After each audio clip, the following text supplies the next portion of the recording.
Retornamos com o cenário político, como dissemos no início do programa. Estamos recebendo hoje o professor Raimundo Alves Fernandes e o advogado Claré Júnior. Nós vamos conversar muito sobre essa dança de cadeiras e o que está acontecendo com a nossa política local. Na verdade, essa busca de partidos novos, de se adaptarem os vereadores que estão querendo se reelegerem, aqueles que querem se eleger pela primeira vez, buscando os partidos. Nós vamos conversar sobre coligações, sobre tudo isso aí. Professor Raimundo, o Claré já esteve aqui algumas vezes, muito obrigado, é a primeira vez que você comparece no cenário político. Obrigado pela sua presença. Aliás, faz bastante tempo que eu não vim aqui, mas eu fiquei muito satisfeito também, não só por ter a oportunidade de participar, que está junto aqui com vocês, você, Paulinho e o Claré. Paulinho, que militou tantos anos na política junto conosco, anunciamos muitos candidatos nos comícios, né, Paulinho? E o Claré é o companheiro de muitos anos também de partido, e o Paulinho, além de ser político junto comigo, trabalhamos juntos também na Jumil. Exatamente. E, aliás, é uma coincidência aqui agora que nós três somos ex-vereadores. Né? Aqui dá 8 mandatos, mais ou menos, né? 3 do Claré, 3 meu e 2 seu, é isso? Na verdade foi isso aí. Mas eu sinto muito satisfeito, estou bem à vontade, estou feliz de estar aqui participando do programa e principalmente junto com vocês. Claré, obrigado mais uma vez pela sua participação. Boa tarde, Paulinho. Boa tarde, professor Raimundo. Boa tarde aos telespectadores da TV Educadora. É sempre um prazer estar voltando aqui na minha casa, né? Eu trabalhei aqui durante 5 anos, no final da década de 90. Tive o prazer de conviver com... Tem uns aqui que trabalham aqui hoje e ainda trabalhavam naquela época. O Júlio Mourão é patrimônio da casa aqui. Júlio Mourão desde a época... aqui, Toquinho, Júlio, tem que colocar a plaquinha aí de patrimônio, né? Pois é, mas é sempre um prazer voltar para a TV Educadora e principalmente com vocês dois, né, que de uma certa forma participaram da minha vida, né? Vocês trabalharam com meu pai, né? Meu pai como prefeito e eu desde pequeno me lembro, Paulinho ainda tinha cabelo ainda, né? Naquela época. E então para mim é um prazer a mais estar aqui conversando sobre política de Batatais, né? Sobre o que a gente está aguardando aí para esse ano de eleição. Perfeito. Professor Raimundo, esses últimos dias nós temos observado uma movimentação até frenética, muito grande, né? De candidatos e vereadores. Vamos falar mais especificamente sobre o Legislativo, porque o Executivo até agora não tem muita coisa, com exceção da... Depois a gente comenta sobre o Executivo. Mas em relação ao Legislativo, né?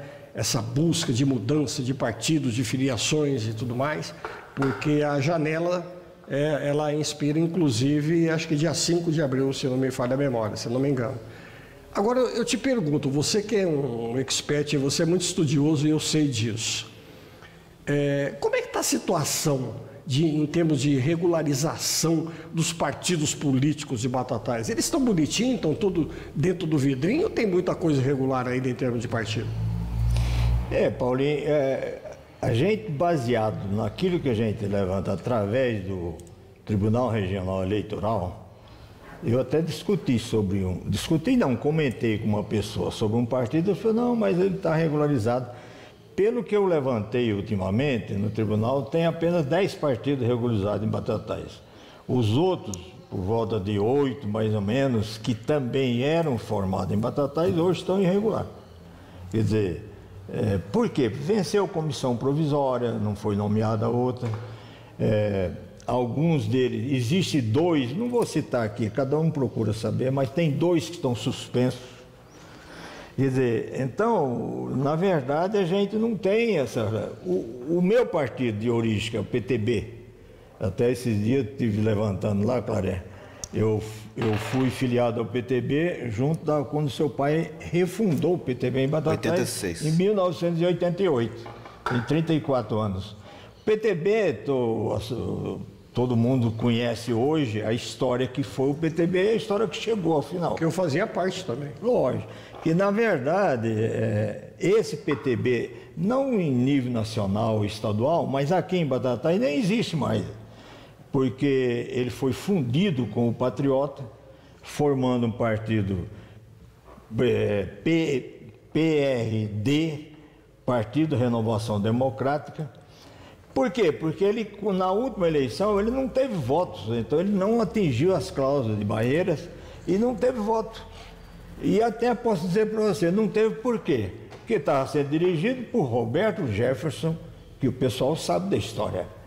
Quer dizer, porque teve os candidatos, trouxe para São Paulo para se filiar e ser candidato o Cunha, que foi presidente da Câmara e foi cassado, trouxe a Cristiane Brasil, filha do Roberto Jefferson. Só para vocês terem uma ideia do que diferente do Gastone Rigg, que é a turma da antiga lá, né? E agora, muito mais recente, durante a campanha política, aquela figura horrorosa desse tal de Padre Kelmon. Quer dizer, é uma coisa, então o partido destruiu, acabou. Resultado. Campos Machado faleceu, né? Isso, o Campos Machado tinha saído, ajudou a fundar o Avante, porque já tinha problema lá. Depois ele faleceu. E ainda tem alguns outros problemas que passaram, por exemplo, por causa de tudo isso aí que aconteceu. Como é que elegeu um deputado federal? Sendo que há 10 anos atrás, na eleição de 10 anos atrás, ele elegeu 35 deputados federais. E atualmente elegeu um na última eleição, que é o Bebeto, foi eleito no Rio de Janeiro porque foi jogador de futebol. Então não tinha mais ninguém, quer dizer. E aqui, só para vocês terem uma ideia, disputar a eleição para deputado federal pelo PTB em São Paulo, 73 candidatos, não elegeu nenhum.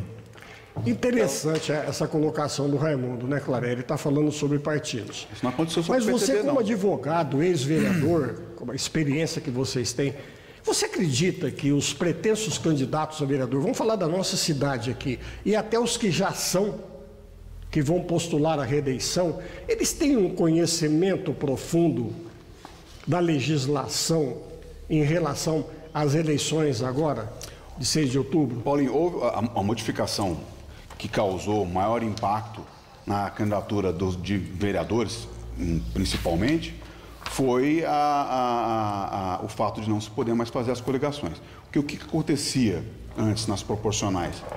Às vezes você tinha um partido político com 1, 2, 3 membros que eram candidatos, que se juntava com outros partidos, formavam ali uma coligação na proporcional, e às vezes o partido com 2 ou 3 candidatos elegiam o seu representante, e o outro que lançou 12, 13, 14, 15 candidatos não elegia ninguém. Então esse tipo de aluguel partidário, pelo menos ele teve uma queda muito grande, né? Por isso que o número de partidos acabou diminuindo, né, por conta da cláusula de barreira. E houve as fusões. Não foi só o PTB que passou por essa situação. Outros partidos também passaram e acabaram tendo que fundir, né? Agora, conhecimento de legislação, hoje existe uma legislação que é um pouco mais rigorosa do que há 3 ou 4 eleições atrás, e isso exige que os candidatos cumpram um mínimo que é determinado. Se não tiver correto, porque o partido ele sai por si só, ele não depende mais de outro partido. Então ele tem que procurar as filiações, tem que procurar lançar o número mínimo de mulheres, que é a exigência, senão não consegue registro. Tem que lançar um número que seja compatível com a possibilidade de fazer representatividade. Se não tiver representatividade, vai acabar. Porque a tendência é ir filtrando. E vai chegar num momento que vão restar apenas um número menor de partidos, aqueles que realmente têm representatividade.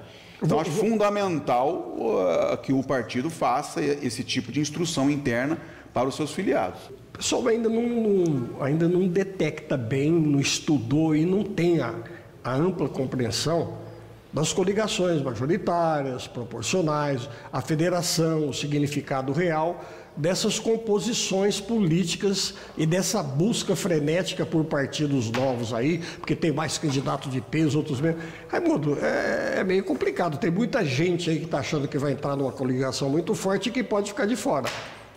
Na verdade, hoje, por exemplo, não existe mais coligação proporcional. Ou seja, para deputado, federal, estadual e vereador. Existe a federação, né? Porque até uma PEC que foi aprovada em 1917, Até aí existia a coligação majoritária e proporcional. Hoje pode ter majoritária, proporcional ou não, só se unir em federação. Aí você diz, o que seria a federação? Seria igual ao que seria a proporcional no passado. A única coisa que a gente pode considerar bem diferente é que coligação tem prazo determinado e ela encerra no dia da eleição. Acabou a eleição, acabou a coligação. E essa coligação, agora, na realidade, proporcional partidária, ela vai ser realmente um único partido, sim, praticamente. Sim. Né? E a federação, os partidos que entram numa federação, eles têm que assumir um compromisso durante os 4 anos de mandato, eles são unidos como um só partido. Agora, o que tem de diferente também, que eu estava analisando, verificando esses dias, até conversei com ele hoje, por acaso, mas nós temos assim, quando o Claré já falou sobre coligações, que muitas vezes a pessoa juntava vários, mas tinha 2 ou 3 incapazes, os outros era para arrumar um pouco de voto. Exato. Então, nós temos o caso de Batatais, o Eduardo Oliveira, que foi candidato, uma vez que ele foi o mais votado da cidade. Do Collor naquela época, né? O PRN do Collor. Não, foi o mais votado da cidade, não foi eleito. Exato. Depois ele teve uma época que ele foi também mais votado e foi eleito. E eu me lembrei, talvez muita gente lembre da figura do Enéas. Ah, o Enéas, um exemplo, né? Enéas Carneiro, do Prona. O Enéas foi candidato a presidente da República e sempre, como ele não tinha tempo de televisão, ele falava, meu nome é Enéas. Ele ficou conhecido. Aí em 2002 ele foi candidato a deputado federal para São Paulo. Ele teve 1.500.000 e tantos mil votos, quase 1.600.000 votos. Elegeu outros 5. Então, dividido pelo quociente eleitoral, que era na época em torno de 250 mil votos, que era o quociente, dividido deu 6 vagas. A dele mais 5. Então ele foi eleito, ele e mais 5. Agora, esses dias atrás... Teve uma candidata que foi eleita, nessa leva aí, foi eleita acho que com pouco mais de 600 votos aqui da região. Claré, eu ia dizer para você, eu tive a oportunidade de levantar isso aí esses dias. Então é o seguinte, o Enéas teve quase 1.600.000 votos. O próximo, chamado Amauri, teve 18.344. O terceiro, 668 votos. Votação de vereador, né? O quarto, 483. Exato. O quinto, 382. E o sexto, 275. Quer dizer, esse deputado federal que foi eleito com 275, ele teve menos votos do que o vereador menos votado de Batatais na última eleição. E foi eleito. É isso aí. Porque são as contas que tem que ser feitas. Aí o cara chega e diz o seguinte. É absurdo. Eu vou concluir. A pessoa chega e diz o seguinte, mas não é um absurdo isso e tal? Por que foi criada a eleição proporcional? Numa vontade que tinha os legisladores de fortificar os partidos. Se você tivesse é como o caso das federações hoje.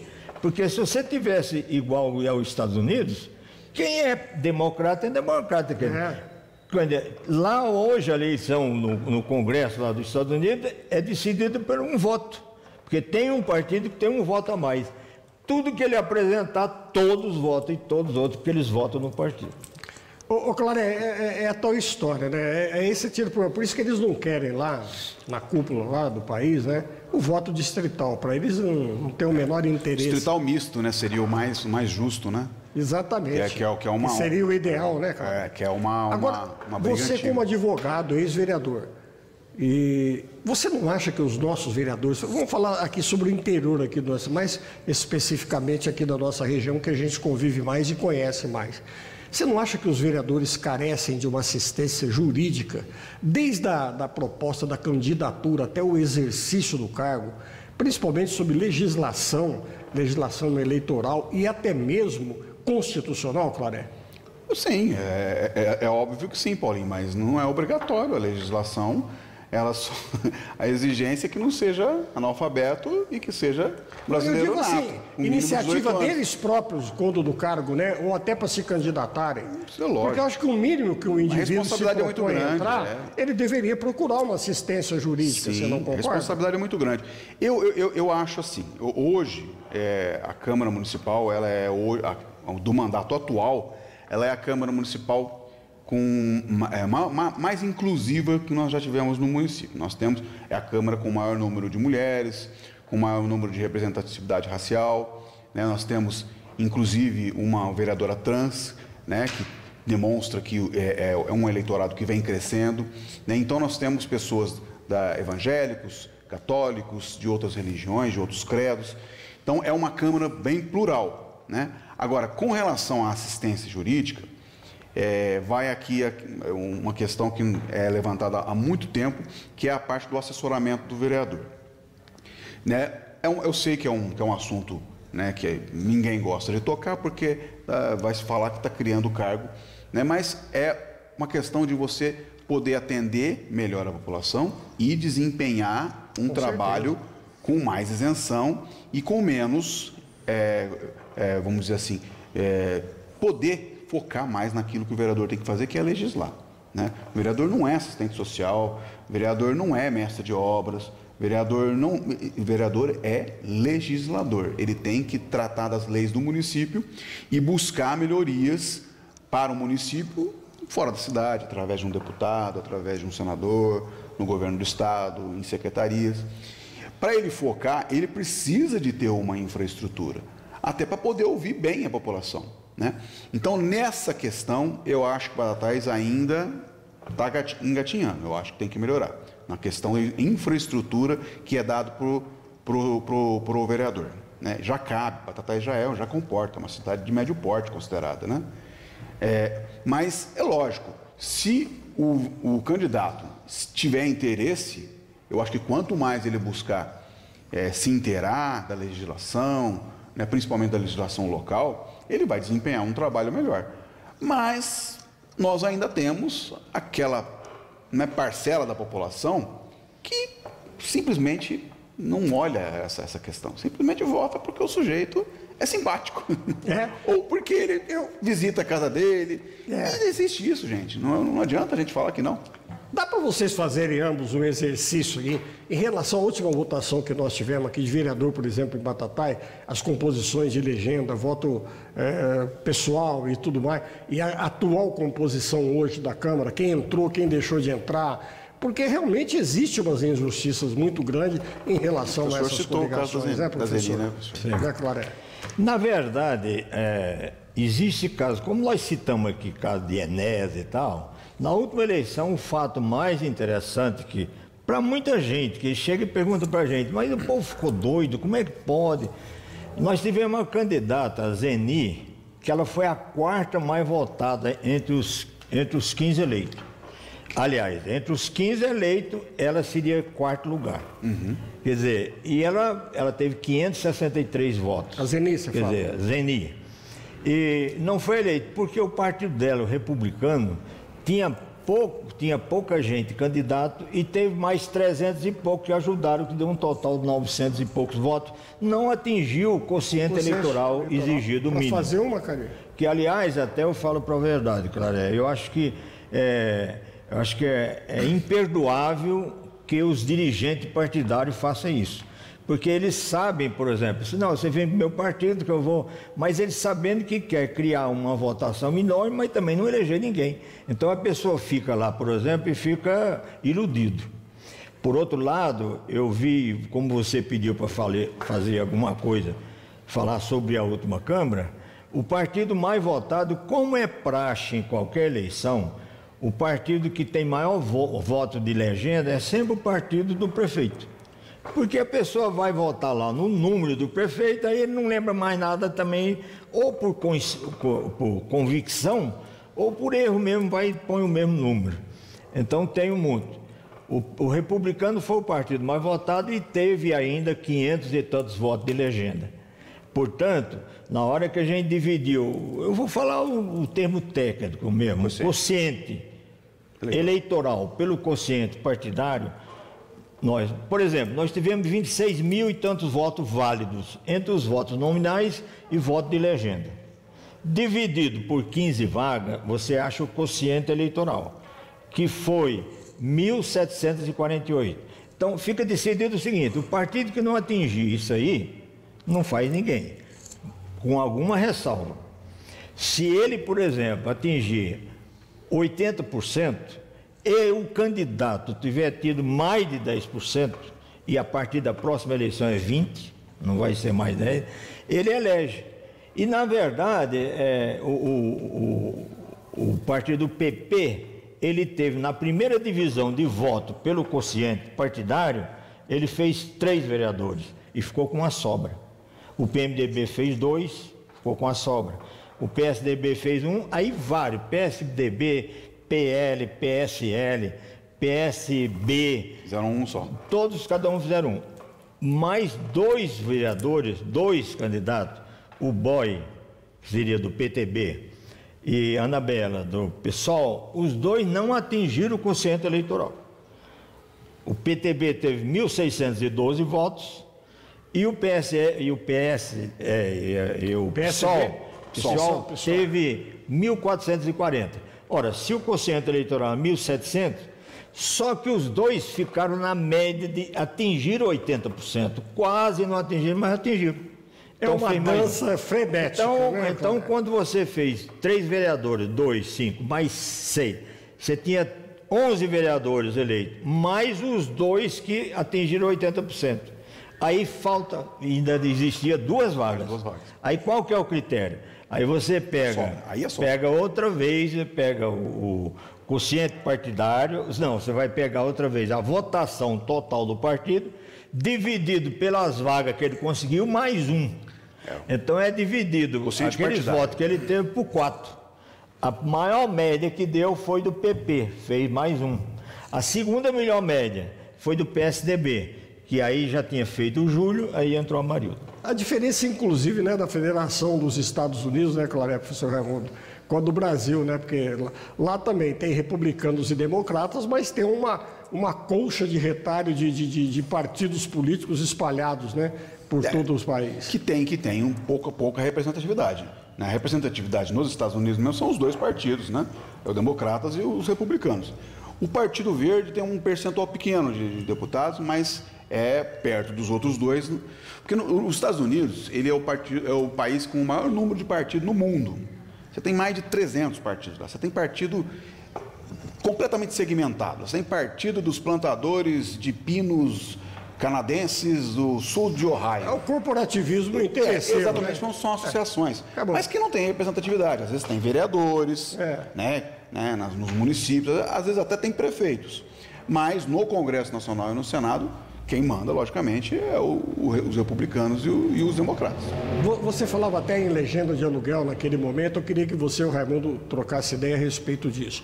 Por que houve esses desmanches, praticamente, de partidos tão importantes, né? Como o próprio PTB, o PSDB, que está acontecendo aqui, vamos falar até mesmo em termos de Estado. Vamos deixar bem claro só o seguinte, né, professor? O PTB não era um partido de aluguel. Na redemocratização, né, na abertura política, em 1980, quando foi permitida a criação de mais partidos, saiu-se do bipartidarismo, né, da arena do MDB, o PTB foi o primeiro partido a ser criado. Jânio Quadros criou o PTB no nível nacional, o Leonel Brizola criou o PDT e o Lula criou o PT. E o PDS, a arena se tornou o PDS, e o MDB se tornou o PMDB. Nós tínhamos 5 partidos.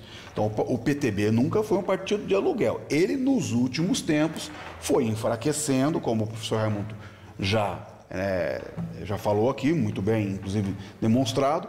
Ele perdeu força porque foi, né, trazendo pessoas folclóricas, pessoas que não representavam, que desvirtuavam totalmente do trabalhismo, né, não tinham nem nada a ver com o PTB, e acabou sendo extinto, né? Sendo No caso, houve a fusão.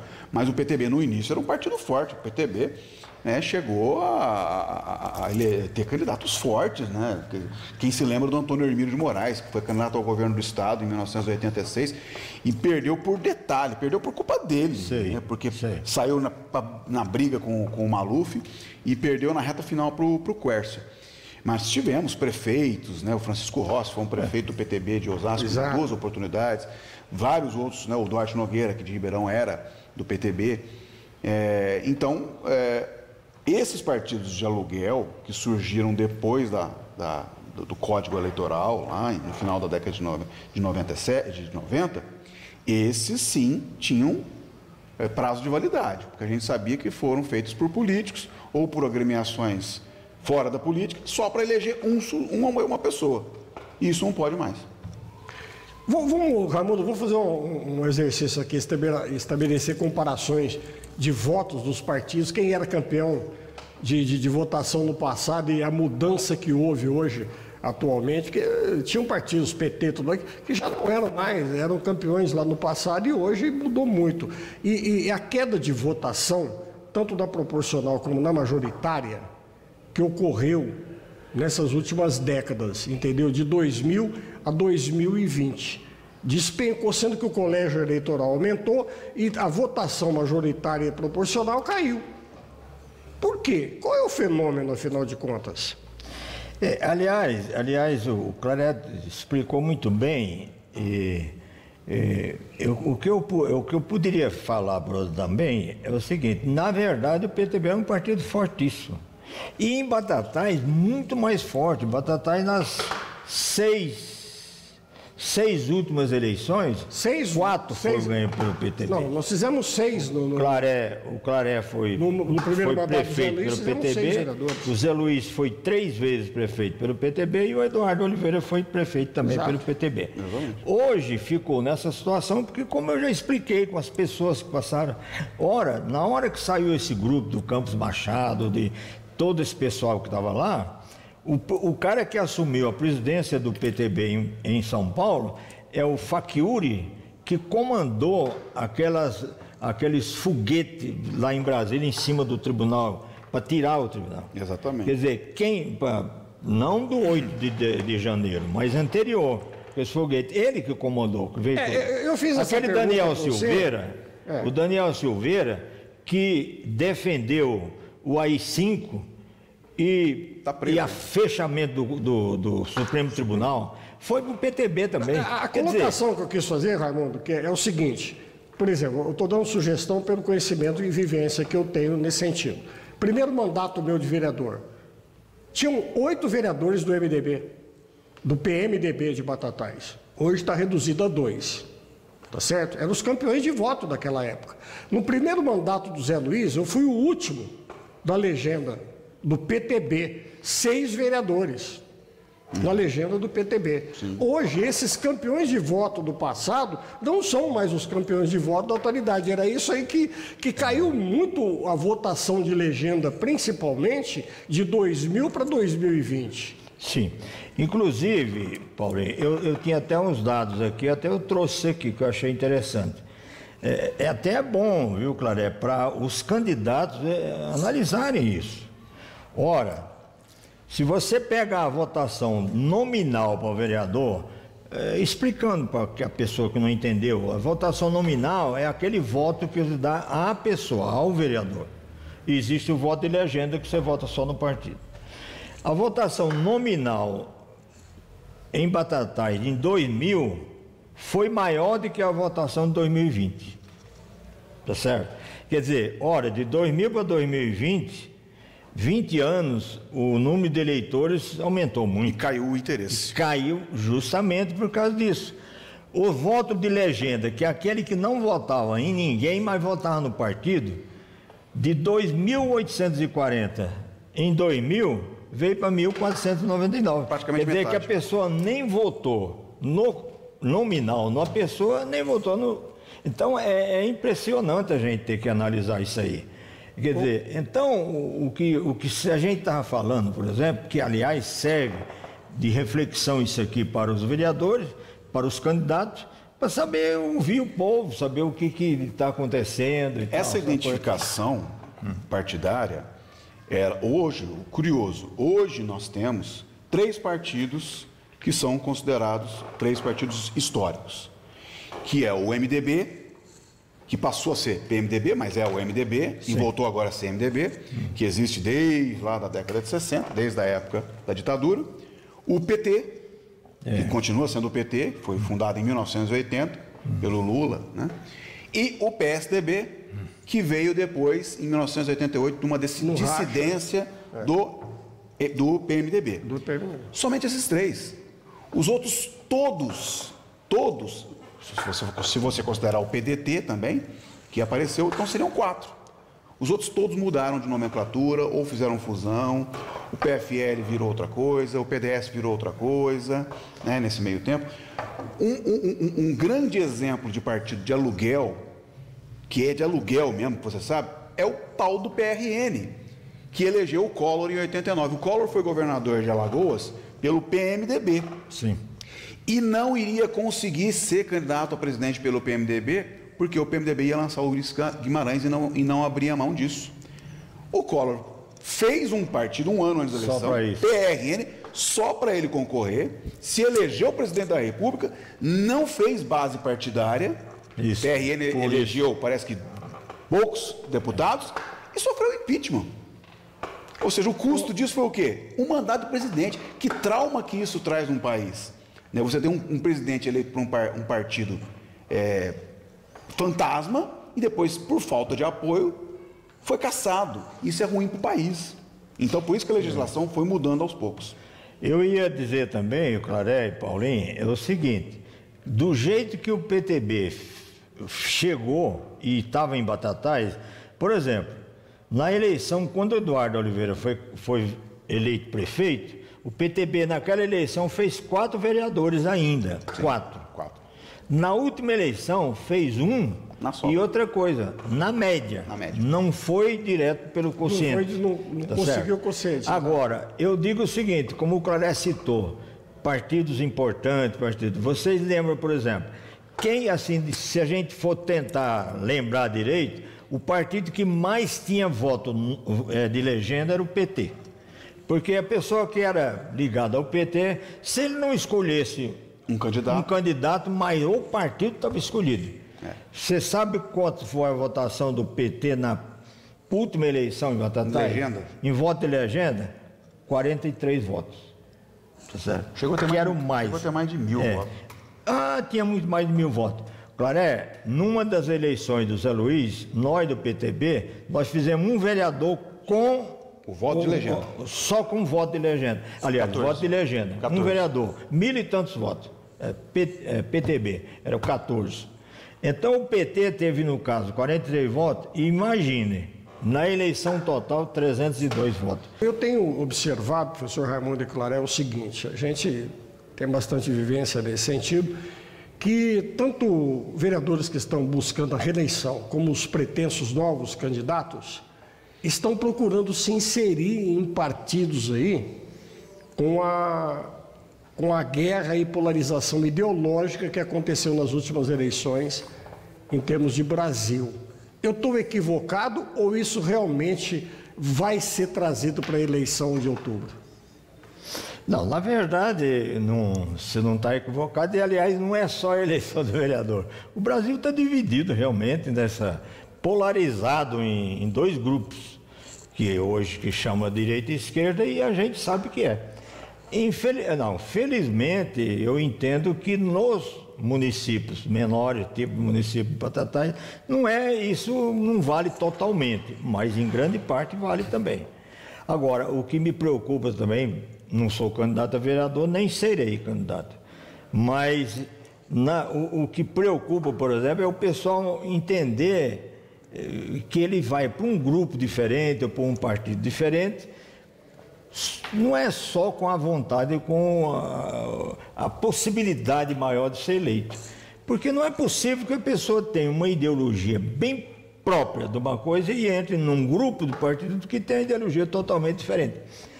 Aqui no Brasil passa isso aí, porque a maioria não tem ideologia partidária tão fiel como nós já falamos dos Estados Unidos. Mas, de qualquer forma, é incômodo. E eu acho até que diria o seguinte, aqueles que estão procurando outro partido para se eleger, ou grupo partidário, ou formação de federação, tenham cuidado, analise bem como é que é, quanto Claret disse desde o início. Aqueles, por exemplo, que procura o voto só, quer dizer, ele não procura formar o grupo dele, financia o grupo para ele ser eleito.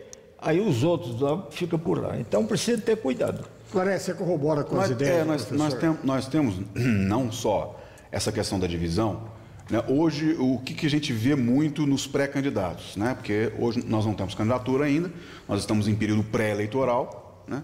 Nós temos os pré-candidatos a vereador no município. Prefeito a gente nem está sabendo ainda porque realmente ninguém se manifestou. Mas os pré-candidatos a vereadores, eles procuram o quê? Eles querem ser, hoje está na moda falar, eu quero ser candidato do grupo conservador, ou eu quero ser candidato do grupo progressista.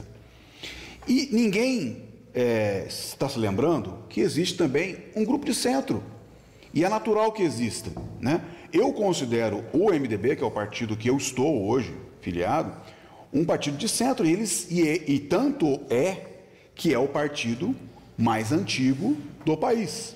É um partido municipalista, é um partido que teve as suas raízes nos municípios, desde a época da ditadura militar, e é um partido que compõe, é um partido que dialoga. E ele é considerado um partido de centro, lógico. Em determinados momentos, muito mais de centro-esquerda do que centro-direita. Mas é um partido do diálogo. E é o que nós temos que buscar nas próximas eleições. Porque nós tivemos duas eleições já, duas eleições a nível federal e uma a nível municipal, com muitas rachaduras, né? Com muita discussão inútil, né? Com muita briga, com muita... que não é de interesse da população. Né? O radicalismo é que vai fazer com que esses partidos extremistas vão acabar sumindo. Porque o povo brasileiro, embora hoje ele se coloque muito mais do que antigamente, né? Antigamente o pessoal escondia um pouco, né? Eu sou de esquerda, eu sou de direita. Hoje não, hoje mais abertamente, até por conta de rede social, né? Você fala aquilo que acaba falando que não deve, depois tem que voltar atrás em rede social.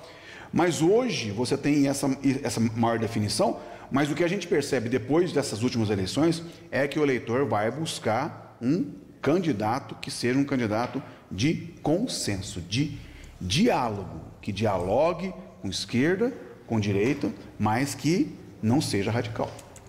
Vamos falar um pouquinho agora, nós estamos com 30 minutos aí de programa e eu gostaria de falar um pouco sobre o trabalho de vocês, depois a gente fecha. No finalzinho do programa, a gente dá mais um pitaco aí sobre a nossa política local. Professor Raimundo, você sempre foi um educador, professor que veio do ensino vocacional, um trabalho extraordinário. Infelizmente, os nossos governantes que foram se sucedendo ao longo das décadas aí, um querendo ser melhor do que o outro, ser diferente do outro, cometeram desastrosos erros e equívocos aí. E um deles foi a extinção do ensino vocacional e, inclusive, a desativação, do ginásio industrial, que eram dois grandes colégios aí, onde se formaram grandes profissionais e encaminharam grandes profissionais, inclusive, né, para a vida aqui na nossa cidade particularmente. Eu cheguei em Batatais no dia 13 de abril de 1966. O Claret não tinha nascido ainda, né? Deixa nascer 20 anos depois. Então, 1966, 66. Eu estava em São Paulo. Faz 58 anos. Início, eu cheguei muito novo, com 22 anos. Tinha recém terminado o curso técnico da escola agrícola no Rio de Janeiro. Tinha terminado e cheguei aqui, já fui no dia seguinte, comecei a trabalhar no vocacional da Nova.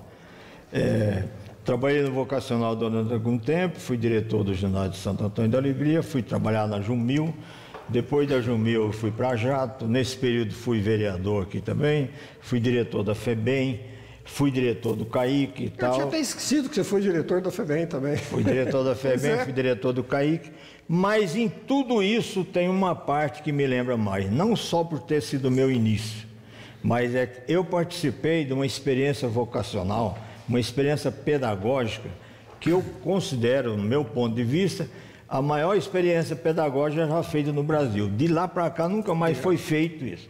O que o vocacional propunha para a educação era bem superior ao que é hoje, mesmo que todas as modificações fizeram. Verdade. Eu vou dar algum exemplo. Eu aprendi muito mais no vocacional também do que na faculdade ou em outros lugares.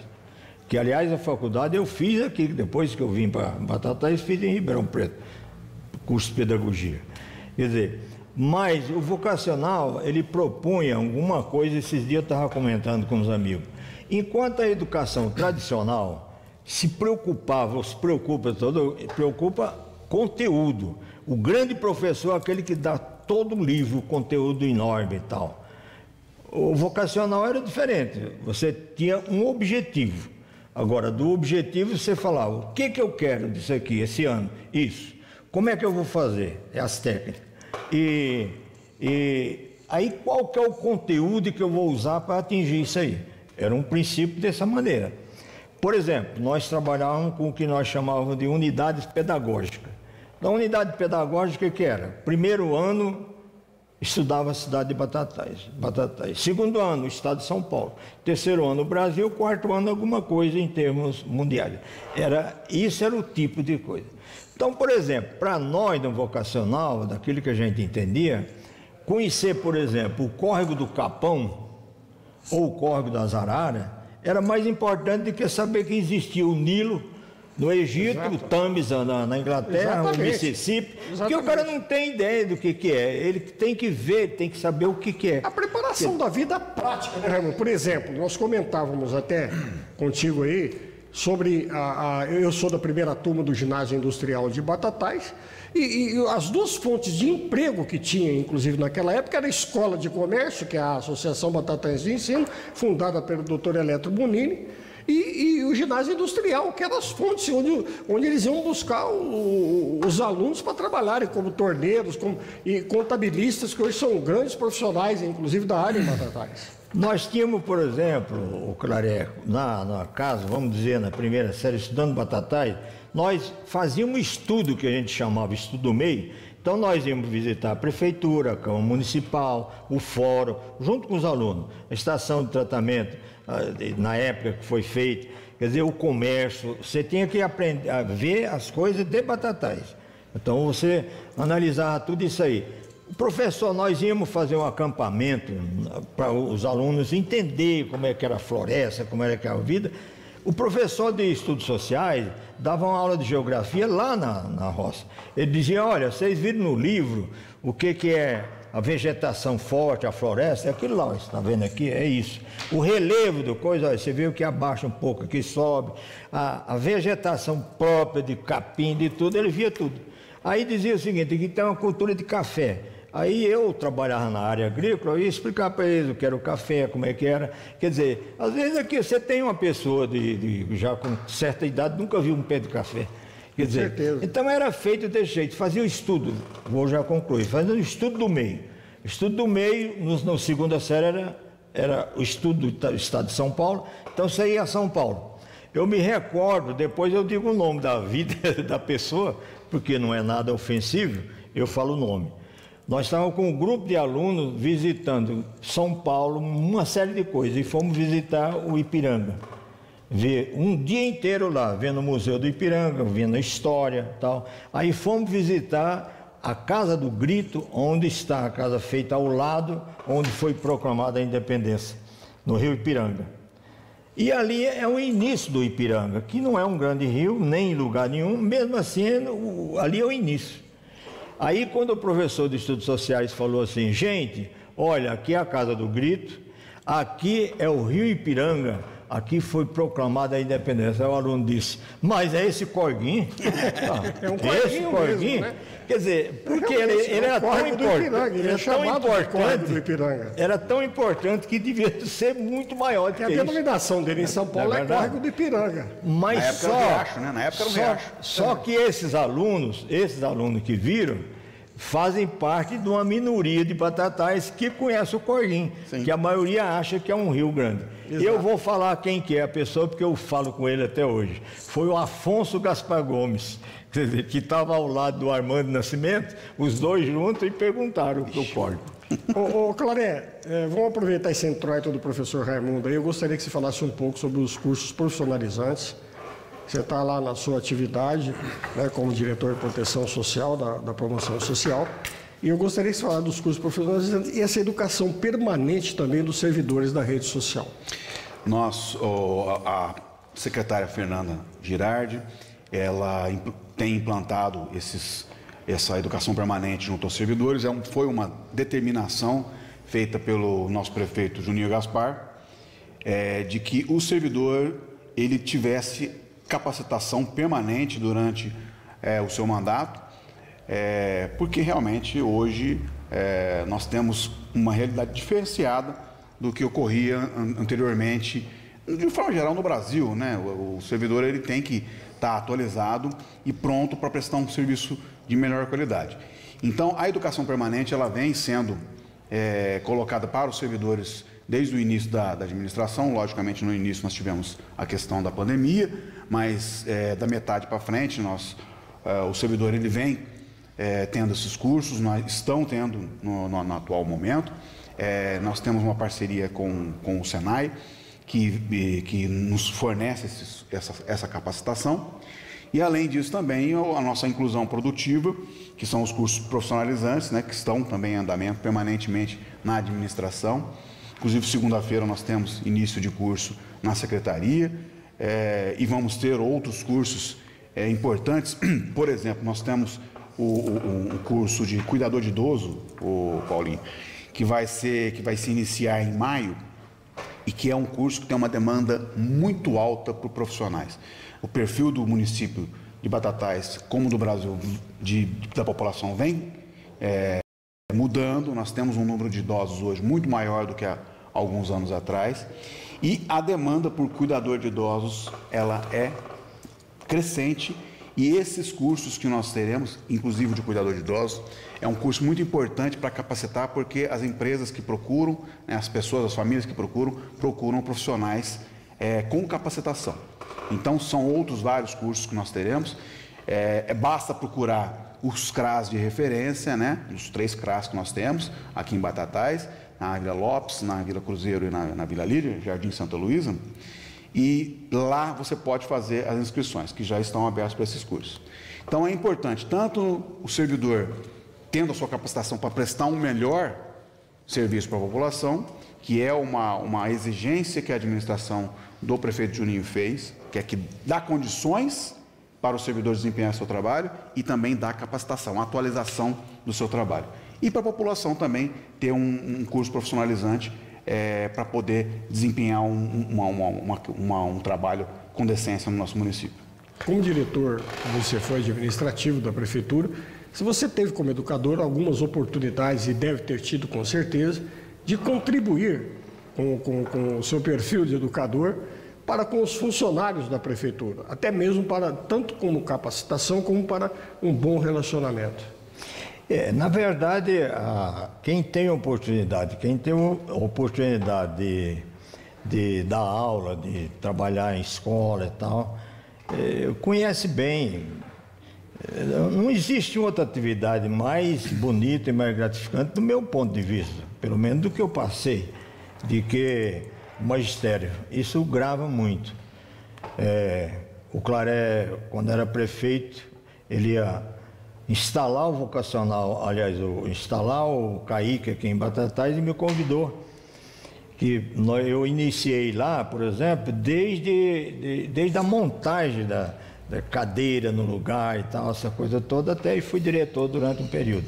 Foi outra experiência muito bonita. Era uma escola de tempo integral, né? E era uma escola diferente, que o Claré estava lembrando aqui, voltando ao vocacional, como eu falei, como ele tinha um monte de atividade diferente, porque era a escola de tempo integral também. Então, em vez de você ficar um período, você ficava. Quer dizer, quando eu fui eleito vereador e trabalhei, quer dizer, na verdade, eu acho que nessa parte de formação profissional, Eu me considero hoje que não podia ter sido melhor do que isso, mas na época não era tão valorizado isso. A formação do funcionário e tal, não se valorizava tanto. Mas de qualquer forma, eu levei para lá aqueles princípios educacionais. Eu ficava muito ligado às escolas, eu ia muito visitar as escolas, ver, quer dizer, porque eu vim dali daquele lugar que é interessante. Então, eu vejo que na profissão que eu iniciei, eu contribuí alguma coisa como vereador. Não me preocupava na época, nem ninguém, vereador, se preocupava na época, por exemplo, de vamos em Brasília buscar uma verba e tal, não era muito. Os vereadores eram mais ligados a ficar no município, trabalhar. E eu sempre fui contra aquela história, o vereador está lá para fiscalizar o prefeito. Não, não é só para isso. Ele está lá para um monte de coisa. O Claré falou aqui, para fiscalizar, para ver a coisa e para ir lá fora buscar recursos e tal. Mas, ao mesmo tempo, eu gostaria de deixar bem registrado aqui, do tempo quando eu fui vereador e o tempo que eu acompanho até hoje, eu não me incluo no meu, que eu vou dizer, nem você, nem eu, Paulinho. Eu incluo o Claré. Eu sempre disse a várias pessoas, por exemplo, os vereadores que eu vi de maior produtividade e competência como vereador foi o Claré Júnior e o Figueiredo. Obrigado. Que conheciam realmente, estudavam, conheciam orçamento. Eles iam lá para lá, eles estavam com o orçamento na mão. Não era para ir votar no orçamento que o prefeito fazia. Eu não estou fazendo isso, criticando quem está agora, não é isso. É que eu dizer o seguinte, esse é o verdadeiro vereador que eu penso assim. Obrigado. Com certeza. Claré, depois dessa aí, é um aval aí, responsabilidade não te anima a candidatar a uma reeleição. Claré Júnior, eu convivi muito com o seu pai e vivenciei com esses dois grandes prefeitos, com o Rubens de Moraes, que me colocou no cenário político de Batatais, que me trouxe de São Paulo de volta, com o doutor Rubens e o doutor Antônio Claré Dalpeco. Eu convivi com eles e vivenciei a luta na busca de recursos, porque todos os nossos administradores sofrem em administrar um orçamento público aí, né? Na aplicação de um orçamento muito enxuto ainda para as nossas cidades. E tem que buscar realmente recursos na área estadual e federal. Batatais até hoje tem sido, e eles foram bem-sucedidos na época deles. Até hoje, o Batatais tem sido bem-sucedido aí nesse intercâmbio político com os nossos políticos do Estado e da Federação. Paulinho, essa limitação orçamentária, ela ficou, inclusive, mais presente quando passou-se a ter a obrigatoriedade da destinação mínima de percentual no orçamento para a educação e para a saúde. Então, você tem que reservar já, de antemão, um valor para a educação e para a saúde. E também para pagar os servidores. Você não pode extrapolar o teto, né? E você tem que pagar os servidores e todos os direitos dos servidores. Fundo de garantia, direito trabalhista, etc. Então, isso limitou o orçamento. O que o prefeito começou a ter que fazer? Né? Ter que, cada vez mais, passar o chapéu no governo do Estado, no governo federal, nas secretarias estaduais, nos ministérios, no Senado, na Câmara dos Deputados e junto aos deputados da região, que geralmente fazem aquilo que você falou do voto distrital, né? Fazem na prática. Né? Eles têm as suas bases e privilegiam, naturalmente, as suas bases eleitorais. Batatais, eu sempre disse que Batatais já deveria ter há muito tempo um deputado, pelo menos um deputado estadual. Nós temos condições de ter, mas nunca houve consenso. Né? A única vez que houve consenso foi na época do Geraldo Menezes, que foi candidato e foi deputado por 2 oportunidades. Depois não conseguiu se reeleger em 86. Porque isso facilitaria bastante os contatos na capital paulista e também na capital federal. Bom, tudo bem, não temos. O que nós temos que fazer? Temos que ir atrás dos nossos deputados. Batatais tem deputados que não são nascidos aqui, mas que sempre estiveram do nosso lado. Né? E eu sempre faço questão, sempre que você é testemunha, eu sempre faço questão de falar do trabalho do deputado federal Baleia Rossi, que é, comprovadamente, o deputado que mais recursos e mais benfeitorias trouxe para o nosso município na história de Batatais. Isso não sou eu que estou falando, isso são números, são dados. desde quando ele foi eleito deputado estadual lá no início da década de 2000, ele é o deputado que mais traz recursos para o município. E é por isso que ele é sempre o mais votado aqui no Batatais. É por isso que ele vem aqui e o pessoal cobra a vinda dele. Cadê o Baleia? Nós precisamos do Baleia. E ele vem. E ele participa. Eu tenho aqui uma emenda que foi aprovada, uma emenda de custeio para as entidades, né, que chegou a coisa de 2 semanas, de autoria do Baleia Roça, para a ABADEF, a DEPAB, para a Associação Divina Misericórdia e para o Lar São Vicente de Paulo. Ou seja, o Baleia sempre olhou para as nossas entidades, né? Então, ele eu considero como sendo um deputado de Batatais, né? Um cara que é aberto, conversa, super simples, quem conhece sabe, né? E que tem uma parceria muito boa hoje para o bem de Batatais com o Léo Oliveira, que o Léo Oliveira, inclusive, né, acabou de destinar uma emenda de R$200 mil para a Santa Casa, né? Muito importante, uma emenda impositiva.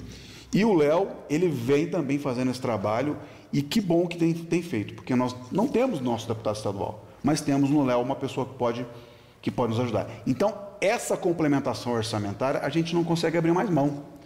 O prefeito tem que ter, porque senão não consegue tocar programa, não consegue tocar projeto, porque o orçamento está engessado. Então, os deputados que são parceiros, eles têm nos ajudado. E, graças a Deus, eles não têm faltado com a gente. Nós estamos aí praticamente há 6 meses, né? No final de março, 6 meses das eleições aí, municipais. E o que se percebe é o seguinte: cadê as candidaturas? Nós tivemos 3 candidaturas nas eleições passadas disputando a prefeitura de Batatais. E hoje, por enquanto, só se fala na candidatura da reeleição do Juninho com o Ricardinho. Como é que vai ficar? Porque a política é dinâmica também, né, professor Raimundo? Você acredita que aconteçam novas candidaturas surpresas aí? Sobre esse assunto, eu tenho uma certeza. Eu não serei candidato. Eu não serei. Agora, era bom que lembrar também a todos aqueles que estão fazendo essa movimentação, que agora, no dia 6 de abril, vence qualquer mudança partidária ou as convenções que serão realizadas até dia 5, se eu não me engano, de agosto, até dia 5 de agosto, 2 meses as antes. Convenções, eles vão homologar as federações ou coligação no executivo, só que a lei diz clara, a federação tem que ser feita até o dia 6 agora, a federação. Mesmo que ela não seja, quer dizer, porque as coligações, aliás, a federação não é igual a coligação que era mais ou menos na conversa. Depois se fazia, por exemplo, agora você tem que fazer um documento e o juiz tem que deferir. Esse aí que você está. Então o pessoal que tem interesse de ser candidato a qualquer, precisa pensar nisso aí. Agora, na verdade, eu acredito, Paulinho, que a partir do dia 6 a coisa muda um pouco de aparecer mais gente. Porque aí acomodou, o pessoal está acomodado. Esse grupo já está aqui, aí... Filiação já está feita. Podem surgir novas se alguém, algum partido não quer fazer a federação, mas ele vai sair sozinho, então ele já vai dizer, olha, eu vou apoiar fulano, vamos lançar fulano e tal, assim por diante. Eu vejo a coisa mais ou menos nesse sentido. Perfeito. O Claré e professor Raimundo, eu gostaria de estar realmente equivocado com o olhar que a gente tem pela vivência política e tudo mais, o senso de jornalismo que eu tramitei lá nos grandes centros do país, convivi muito diretamente com os políticos e com a política. E a gente que se considera até um autodidata assim da política, eu gostaria de fazer uma colocação. Fala-se muito em ideologia política, com toda essa polarização que houve aí nos últimos tempos, em termos de Brasil e tudo mais. Mas, na realidade, conversando hoje, a gente pode, assim, observar que as ideologias políticas da antiga, né, que realmente comandavam as agremiações do passado, que tinham em seus partícipes homens comprometidos realmente, e que colocavam os seus sentimentos de cidadania, de coletividade, a serviço do bem comum da coletividade. E de uns tempos, de décadas para cá, o que a gente percebe com a nossa vivência política é que todas essas ideologias foram sendo substituídas realmente pelo corporativismo interesseiro de poder e dinheiro. Entendeu? Assim, por exemplo, segmentos religiosos hoje se transformando em poder político e assim por diante. Eu fico a pensar, eu fico até temeroso lá no futuro, que o Brasil se transforme aí no futuro até numa Irlanda, onde católicos e protestantes se matavam aí, se atiravam e se explodiam uns aos outros por convicções políticas e não religiosas e assim por diante. Como é que vocês enxergam o futuro da nossa nação, politicamente falando? Gostaria que vocês encerrassem, os dois, falando a respeito disso. Eu acho que, como a gente sempre fala, nós somos um país laico, mas existe, no meu ponto de vista, acho que nós não podemos, em hipótese alguma, misturar o que o povo diz comumente, misturar política com religião. Quer dizer, eu fico triste quando eu vejo, por exemplo, um projeto de lei no Congresso Nacional, aí vai dizer, estão fazendo um trabalho, quer dizer, você tem que aprovar isso aqui, tem que demitir um ministro e nomear outro para poder aprovar aquele que é de interesse. Essa história que tem em Brasília, esse centrão, é uma coisa assim, que você pergunta, qual que é a ideologia do centrão? Exato. O que eles pensam? Aonde tiver melhor, eu fico junto. Se tiver um projeto e tal, essa coisa toda. O Claré falou aqui muito, e falou até do Baleia, de outro, que eu endosso, não tenho a aproximação tão grande como ele tem com o Baleia, mas é o tipo de desafio. Qual que é o batataense que não conhece esse cara? Todo mundo chega, olha, esse aqui é o Baleia, tá aí, o Léo. Eu, quando estava aqui na época, por exemplo, que o Campos Machado era sempre candidato, e ele vinha aqui e pedia para a gente fazer o trabalho, e a gente ficava naquela dificuldade, porque quando a gente ia pedir, quem que é? Campos Machado, olha, ele fez isso e tal. Ah, mas eu vou votar no Léo, eu vou votar no Rafael Silva. Quer dizer, então, aí você vai dizer o seguinte, né? Qual que era a ideia? Ideologicamente, não, esse era o voto da pessoa mesmo. É o voto do cidadão, do Rafael Silva, que vinha aqui no velório, no aniversário, do coisa Ricardo, e tal. Seu filho, e assim por diante. É o que a gente via. Eu vejo também assim, só que lamento profundamente que a gente não esteja com uma política diferente, onde se vota em propósito, em coisa definida, sem troca. Porque no momento que se você está comprando ou está fazendo qualquer coisa, o custo é alto. Exato. Hoje que eu digo já há algum tempo já, a gente nota um protagonismo maior do judiciário, no caso do STF, do que dos próprios governos, né? Exato. Isso é bom sinal? Não. Não é, isso, né, por um lado, você mostra que a justiça tem uma Suprema Corte que funciona, mas, por outro lado, mostra que ela está sendo acionada muito mais do que antigamente, porque nós temos coisa errada acontecendo, né? Há 20 anos atrás, se você perguntasse para alguém o nome de um dos ministros do STF, ia ser difícil falar o nome de um. Hoje você todos são conhecidos. Qualquer pessoa fala o nome de 2 ou 3 ou mais até. Né? Por quê? Porque são muito acionados por conta dessa radicalização que nós temos, né? Em especial de 2 eleições para cá, né? 2 eleições federais. Nós tivemos uma radicalização muito forte, né? As pessoas hoje usam as redes sociais para criar situações fictícias, né? Fraudes eleitorais, fake news, e isso tumultua o ambiente. Nós chegamos ao cúmulo de ter, né, invasão dos nossos 3 poderes, né, na expectativa de se fazer um golpe de Estado, uma coisa impensável na atual conjuntura. Como é que você admite, né, um golpe de Estado onde você tem eleição livre, né? Então, eu vejo com preocupação, porque a busca por um nome de consenso, porque hoje, o que se pensa de política a nível nacional? Só existem dois lados. Não é assim. Não temos só o Bolsonaro, não temos só o Lula. Exato. Nós temos alternativas a isso. E nós temos que buscar essas alternativas. Com certeza. Alternativas que sejam viáveis e que façam um trabalho de colisão, né? de trazer, né, o diálogo novamente.